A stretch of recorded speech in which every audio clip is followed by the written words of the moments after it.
Sasa hizi mama. Salama kabisa. Subiri kwanza hapo kabla mjaingia ndani. Bwana wewe ulisema ndugu zangu mimi wasije. Ndio wewe ukasema ndugu zako hawatokuja. Aidha mimi nife au wewe ufe ndio waje achukue tu maiti. Mbona hata ndugu tena? Imekuwaje?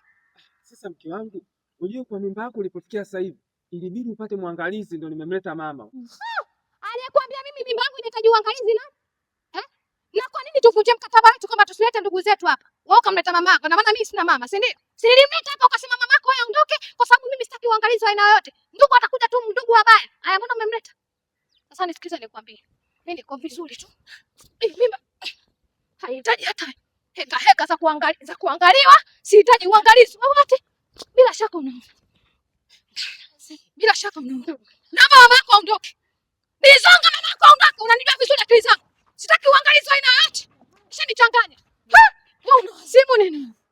Sasa unaenda wapi? Aondoke mama yako sawa wewe, majukumu unamkimbilia nani? Wewe unawazimu nini? Wewe umesema asije ndugu, naita tena ndugu. Twende ndani. Nitakunyoosha.